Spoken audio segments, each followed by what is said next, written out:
कहानी की शुरुआत होती है एक बंजर और तबाह हो चुकी दुनिया से, जहां जिंदगी की उम्मीद खत्म हो चुकी है। एक जगह थी green Paris of different mothers, जहां पानी और खेती अभी भी संभव थी। लेकिन इस इलाके का एक बड़ा राज था जिसे छिपाए रखना सबसे जरूरी था। तभी फरियोसा नाम की लड़की एक पका हुआ फल लेने के लिए जाती है। जब उसे इलाके के पास कुछ सुनाई देता है, नजदीक जाने पर पता चलता है कि इलाके पर हमला हो चुका है। बाइकर्स का झुंड इलाके के करीब पहुंच चुका था और फरियोसा को पकड़ने की कोशिश कर रहा था। क्या फरियोसा इनसे बच पाएगी? क्या ग्रीन पेरिस का राज सुरक्षित रह पाएगा? जानने के लिए वीडियो को अंत तक जरूर देखें, क्योंकि ये कहानी सिर्फ युद्ध की नहीं बल्कि सर्वाइवल की है। इससे पहले कि वो उसे पकड़ पाता, फरियोसा उसकी टांग में एक नाइट स्टेप मारती है और वहां से भाग जाती है। भागते हुए वे जोर जोर से सीटी बजाने लगती है, जिससे इलाके के लोगों को आने वाले खतरे का पता चल जाता है। लेकिन उससे पहले कि वे आबादी वाले इलाके में पहुंच पाती, एक बाइक वाला रस्सी फेंक कर उसे रोकने में कामयाब हो जाता है। फिर वे लोग फरियोसा को उठा वहां से ले जाते हैं। दूसरी तरफ फरियोसा की माँ और वहां के सारे वॉरियर्स अपने घोड़े पर सवार होकर फरियोसा को बचाने के लिए उन बाइकरों का पीछा कर रहे थे। घोड़े पर सवार फरियोसा की माँ घोड़े के ऊपर से ही बाइकर का गला काट देती है और उसकी बाइक अपने कब्जे में ले लेती है। इससे पहले कि वे उसी बाइक से फरियोसा को बचाने निकलती, इलाके के लोग उसे कुछ बीज देते हैं और याद दिलाते हैं कि चाहे कुछ भी हो जाए, दूसरे इलाके लोगों को ग्रीन पेरिस का पता नहीं चलना चाहिए और जो लोग ग्रीन पेरिस देख चुके हैं उनमें से कोई जिंदा ना बच पाए। ये सुनते ही वे आगे निकल जाती हैं। फरियोसा की माँ कंधे से हमला करते हुए एक बाइकर को मार गिराती है। इसके बाद आगे वाले दो बाइकर रुककर देखने की कोशिश करते हैं कि आखिर क्या हुआ। उन्हें पता चलता है कि फरियोसा की माँ दूर से आती दिख रही है। डरकर उन्होंने अपनी बाइक तेज कर दी। इसी दौरान फरियोसा ने मौका पाकर उस बाइक का ऑयल पाइप काट दिया था जिस पर उसे बांधा गया था। मरे हुए बाइकर के स्पेयर पार्ट्स से वह अपनी बाइक ठीक करती है और उसकी बाइक का फ्यूल निकालकर अपनी बाइक में डालते हुए दोबारा बाइकरों के पीछे लग जाती है। रास्ते में अब रात भी हो चुकी थी। जिस बाइक पर फरियोसा को बांधा गया था उसका फ्यूल भी खत्म हो जाता है, क्योंकि फरियोसा ने उसका पाइप काट दिया था। ऐसी स्थिति में दोनों बाइकर्स आपस में ही उलझ जाते हैं और मौका पाते ही फरियोसा हाथ छोड़कर वहां से भाग निकलती है, मगर वह आबादी वाले इलाके में पहुंचने में नाकाम हो जाती है। बाइकर उसे दोबारा पकड़ लेते हैं और उसे लेकर फिर से अपने ठिकाने की तरफ निकल जाते हैं। सुबह होते ही देखते हैं कि फरियोसा की माँ अपने कैंप तक पहुंच गई है, जहां उन्हें ग्रीन पेरिस में आए हुए बाइकर्स भी नजर आ जाते हैं। वे एक बाइकर को शूट करके मार देती है, लेकिन दूसरा बाइकर सही सलामत अपने ठिकाने पर पहुंच जाता है और वहां के लोगों को खुशखबरी देता है कि इन्हें ग्रीन पेरिस का पता चल गया है। वह उन्हें बताता है कि बहुत सारे संसाधन और महिलाएं हैं। उसकी वह बात सुनते ही फरियोसा चिंतित हो जाती है, क्योंकि अब उसके इलाके और वहां के लोगों को खतरा हो सकता है। उसे डर था कि बाइकर ग्रीन पेरिस की लोकेशन अपने लोगों को बता देगा। फरियोसा हिम्मत दिखाती है और उस आदमी के गले में रस्सी का फंदा डालकर सबके सामने उसे बाइक से गिराकर मार देती है। आखिरकार उसने और उसकी माँ ने उन सभी बाइकरों को खत्म कर दिया था जिन्हें ग्रीन पेरिस की लोकेशन का पता था। अब फरियोसा को बाइकर उसके लीडर के पास लेकर जाता है, क्योंकि वही उन्हें ग्रीन पेरिस तक ले जा सकती थी। बाइकरों का लीडर काफी चालाक था। लीडर अच्छा व्यवहार करता है और बाकी लोगों से भी कहता है कि उसका ध्यान रखे, ताकि वे उसे झांसा देकर ग्रीन पेरिस की लोकेशन पता कर सके। रात होने पर फरियोसा की माँ भी उसी कैंप में पहुंच जाती है। उसने मरे हुए बाइकर्स के कपड़े पहन लिए और खुद को बिल्कुल उसके जैसा बना लिया, क्योंकि असल में वे फरियोसा ढूंढने आई थी। वे हर कैंप में जाकर उसे ढूंढती है और जहां भी फरियोसा नहीं मिलती वहां के सभी लोगों को शूट करके मार देती है। आखिरकार वह उस कैंप में पहुंच जाती है जहां फरियोसा को बंदी बनाकर रखा गया था। वे आखिर लड़की को मारने ही वाली थी कि लड़की कहती है, मुझे मत मारो, मैं भी तुम्हारी बेटी जैसी हूँ। ये सुनकर फरियोसा की माँ उसे छोड़ देती है और फरियोसा को लेकर अपनी बाइक पर वहां से भाग जाती है। लेकिन उसे यह नहीं पता था कि जिस लड़की को छोड़कर आई है वही उसे फंसाने वाली थी। वह जाकर इमरजेंसी अलार्म बजा देती है, जिससे बहुत सारे लोग और बाइकर फरियोसा और उसकी माँ के पीछे लग जाते हैं। दूर से ही इन बाइकरों ने उन पर बम से हमला कर दिया, जिससे फरियोसा की माँ के सारे कपड़े जल गए। उसके पास कोई और चारा न होने पर उसने अपनी आर्मी अपनी जैकेट उतारी और दोबारा बाइक पर बैठकर जितनी तेजी से हो सकता था वह वहां से भाग निकली। बहुत दूर निकल जाने के बावजूद भी बाइकर्स बिल्कुल उनके पीछे लगे हुए थे। फिरोजा की माँ को लगने लगा कि वे उनसे नहीं बच पाएगी। वह बाइक से उतरकर फिरोजा को बाइक दे देती है और उसे अकेले घर जाने के लिए कहती है। साथ ही उसे एक छोटा सा पीठ पर लगाने वाला बैग भी देती है और कहती है कि वापस जाकर इसे जरूर संभाल कर रखना। खुद वहाँ बाइकरों को शूट करने के लिए वहीं रुक जाती है, लेकिन अकेले कितने भी बाइकरों का मुकाबला करती। जल्द ही वे सारे बाइकर्स उसे घेर लेते हैं। फिरोजा यहाँ सब देख रही होती है। वहाँ देखती है कि इन लोगों ने उसकी माँ को एक पेड़ से बांध दिया है और उसकी आंखों के सामने ही बेरहमी से मार दिया जाता है। इसके बाद बाइकरों का लीडर फिरोजा को अपने जैसे कपड़े पहनाकर एक पिंजरे में बंद कर देता है और उसे फोर्स करता है कि वे सब कुछ देखे, जिससे वे लोग अपने एंटरटेनमेंट समझते हैं। वहाँ उसने फिरोजा के पास अपनी बेटी का टेडी बियर फेंक दिया और उसे डराते हुए कहा कि अब उसे यहाँ से बचकर भागना होगा। उसके साथ एक बूढ़ा आदमी भी था जो कहता है कि अगर तुम मुझसे पढ़ना लिखना सीख लो तो तुम हमारे लीडर के लिए एक काम की इंसान बन जाओगी और फिर ये लोग तुम्हें टॉर्चर भी नहीं करेंगे। लेकिन फिरोजा किसी की सुनने वाली नहीं थी। उसने चुपके से अपने हाथ पर टैटू बनाना शुरू कर दिया, जिसमें इस जगह से ग्रीन पैलेस तक का पूरा रास्ता बना लिया, क्योंकि उसे उम्मीद थी कि एक दिन वह ग्रीन पैलेस वापस जरूर जाएगी। उसे डर था कि कहीं उस वक्त तक वह रास्ता भूल न जाए, इसलिए उसने पूरा मैप अपने बाजू पर बना लिया। वक्त बीतता है और एक दिन ये सभी बाइकर कहीं जा रहे थे, तभी उन्हें दूर एक लाल धुआं दिखाई देता है। उन्हें लगता है कि वहाँ जरूर लोग रह रहे होंगे। वे उस धुआं का पीछा करते हुए वहाँ पहुँच तो जाते हैं, पर वहाँ एक वॉर फॉर्मेशन था जो एक किले तक ले जाता था। उस किले में इमोर्टल जॉय की हुकूमत चलती थी। इसके पास पानी था, वह वहाँ खाना उगाता था और यही खाना वह अपने सोल्जर्स को दिया करता था। उसने अपने सोल्जर्स को इतना प्रभावित कर रखा था कि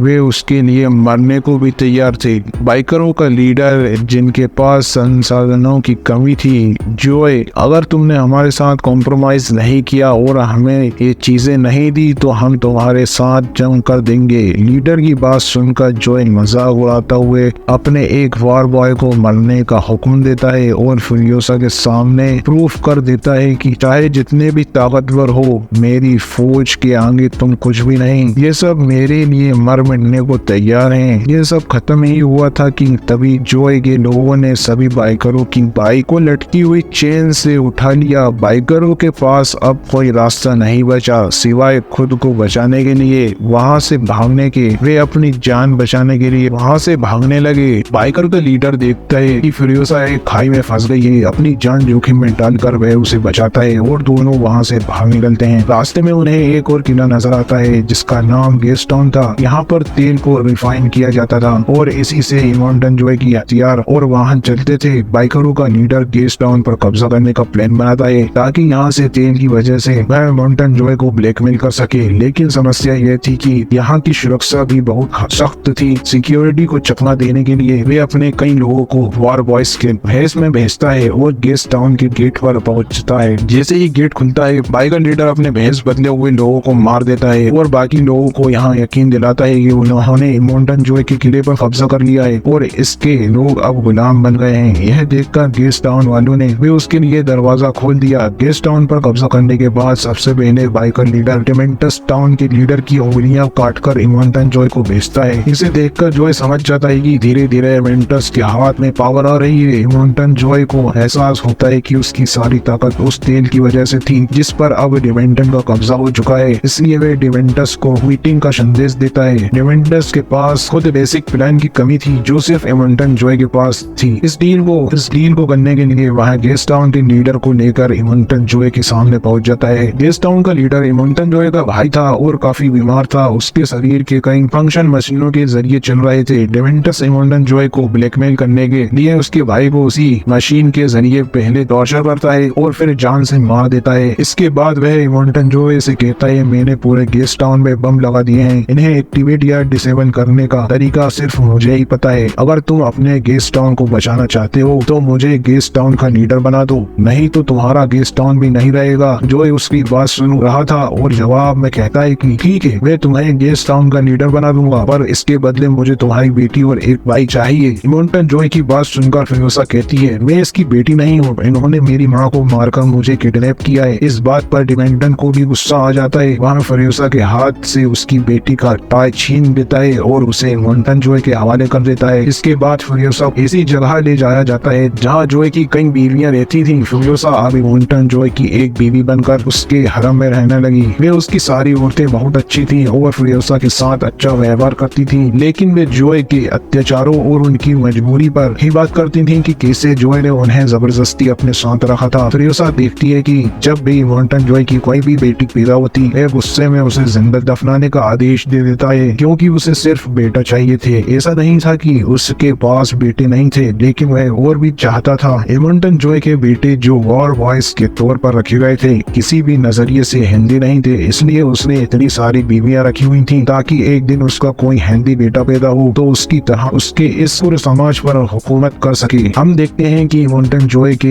एक बेटे की नजर फ्यूरियोसा पर पड़ती है। वे उसे बालों से पकड़कर जब उसके साथ ज्यादती करने की कोशिश करता है तो फ्यूरियोसा उसके हाथ से बच निकलती है, लेकिन अगली बार वह ऐसा नहीं होने देना चाहती थी। फ्यूरियोसा जानती थी कि लड़का उसे फिर से तंग करेगा, इसलिए उसने अपने सारे बाल उतारकर नेट और बैग के जरिए एक विंग बना ली। इस समय हम देखते हैं कि उसके पास उसकी माँ का दिया हुआ पिट सेट भी है, जिससे उसने आज तक संभाल कर रखा था। अगले ही मिनट जब वह लड़का फिर उसे तंग करने आया और उसके बाल पकड़े तो फ्यूरियोसा अपने विग को लड़के के हाथ में छोड़कर वहाँ से भाग निकली। वह लड़का भी उसे पकड़ने के लिए उसके पीछे भागता, लेकिन बीच रास्ते में उसे अपना ही भाई मिल जाता है। उसका भाई उससे पूछता है, तुम यहाँ क्या कर रहे हो? उसके पास कोई जवाब नहीं था और वह विग वहीं फेंक चुका था, क्योंकि उसे डर था कि कहीं उसके डैड उसे देखकर उसे सजा न सुना दे। वह फ्यूरियोसा को ढूंढने की कोशिश करता है, लेकिन वह नहीं मिलती, क्योंकि फ्यूरियोसा अब खुद को एक लड़के के रूप में ढाल चुकी। उसने न सिर्फ अपनी इज्जत बचा ली बल्कि उसे काम भी मिल गया, क्योंकि वह बहुत तेज और कुशल थी। उसने इमोंटन जॉय की बड़ी मशीनों के अंदर चेन फिट करने का काम कर लिया था। हम देखते हैं कि 15 साल बीत गए और अब फ्यूरियोसा बड़ी हो चुकी है। कोई भी उसे पहचान नहीं पाया कि वह एक लड़की है, क्योंकि उसने हमेशा गूंगे और बहरे का नाटक किया हुआ था। इमोंटन जॉय ने फ्यूरियोसा को सारे निचले काम सौंपे, जिससे उसे यकीन हो गया कि फ्यूरियोसा उसके प्रति वफादार है।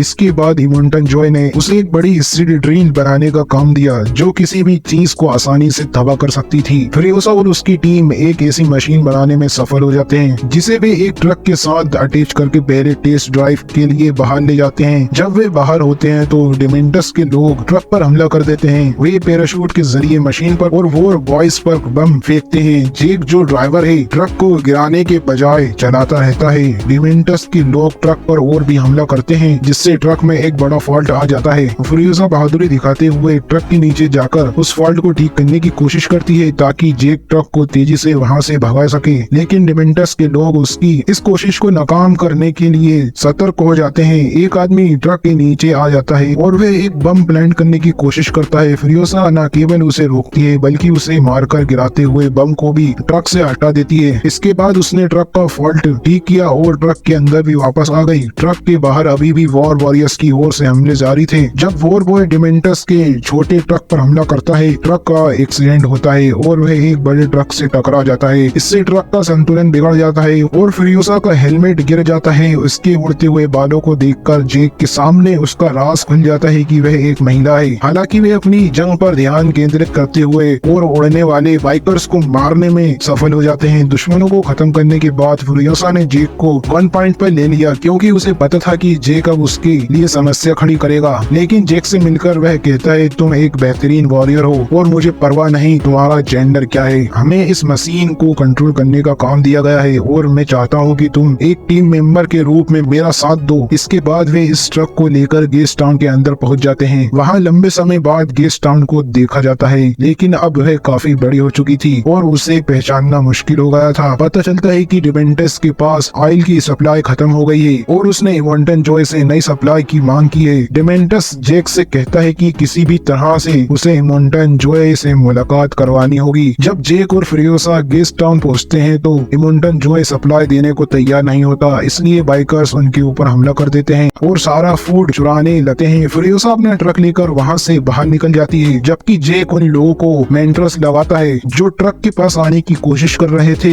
ये लोग बचते बचते अपने डिपो में पहुंच जाते हैं और एमंटन जोए को मैसेज भेजते हैं। इस लड़ाई में फ्रियोसा को एक तीर लग चुका था जिसे जेक कंधे से निकाल कर स्टिच करता है। इस प्रक्रिया के दौरान वे एक दूसरे के काफी करीब आ जाते हैं। जेक उससे पूछता है कि उसके माता पिता की मौत कैसे हुई थी, तो फ्रियोसा बताती है कि उन्हें एक बाइकर ने किडनैप करके यहाँ छोड़ दिया था। फिर वह उसे अपनी पीठ सीट भी दिखाती है जिसे उसकी माँ ने उसे दिया था। इसके बाद वह अपने हाथ पर बने ग्रीन पैलेस के नक्शे को भी दिखाती है और कहती है कि उसे उम्मीद है कि वे वहाँ पहुँच सकेगी। जेक कहता है, मैं वादा करता हूँ, मैं कोशिश करूंगा कि तुम्हें तुम्हारी जगह तक पहुँचा दूं। फ्रियोसा के बाद इन्हें एमंटन जोए से मैसेज मिलता है कि वह डिमेंटन से मीटिंग के लिए जा रहा है और उन्हें भी पूरी तरह तैयार होकर उसके पीछे जाना होगा। जेक उसे रिंग में नहीं बिठाता बल्कि एक लेदर ट्रक चलाने का काम देता है क्योंकि उसका प्लान है कि वे सबको चकमा देते हुए इसी ट्रक के जरिए ग्रीन पैलेस तक पहुंच जाए। जैसे ही वे गेस्ट टाउन पोस्ट पर पहुंचते हैं, एक ट्रक पहले ही गेस्ट टाउन के अंदर प्रवेश कर जाता है और फ्रियोसा जेक वहीं से अपना मुंह मोड़ लेते हैं। फ्रियोसा के पास मौका था कि वे वहां से भाग जाए, लेकिन जेक का ख्याल उसके दिल में आ गया जो अकेले ही जंग लड़ रहा था। इसलिए वह जेक की मदद करने के लिए वापस गेस्ट टाउन में लौट आई और अपनी स्नाइपर राइफल उठाकर सबको शूट करना शुरू कर दिया। उसकी एक गोली डिमेंटर्स को छूते हुए निकल गई और जेक ने अपने रिंग से